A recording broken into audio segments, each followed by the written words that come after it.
You ask Tiger to calculate. This deals with finding the midpoint between 2 points. The midpoint between the 2 points is negative 30.5, 38. Let's solve it step by step. Plot the 2 points and calculate the midpoint using the formula. The coordinates of point 1 are x1 equals negative 6, y1 equals negative 18. The coordinates of point 2 are x2 equals negative 55, y2 equals 94.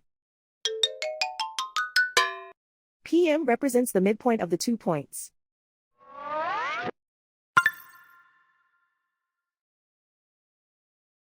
Use the x values in the midpoint formula to find the midpoints x.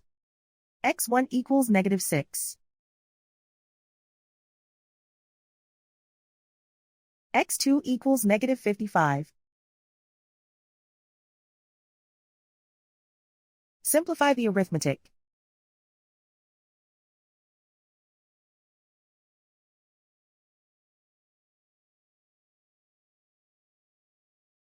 Use the y values in the midpoint formula to find the midpoints y. y1 equals negative 18. y2 equals 94.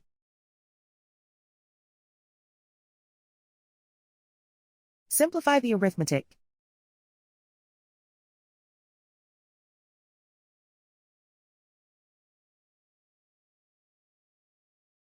And so, the midpoint is negative 30.5, 38.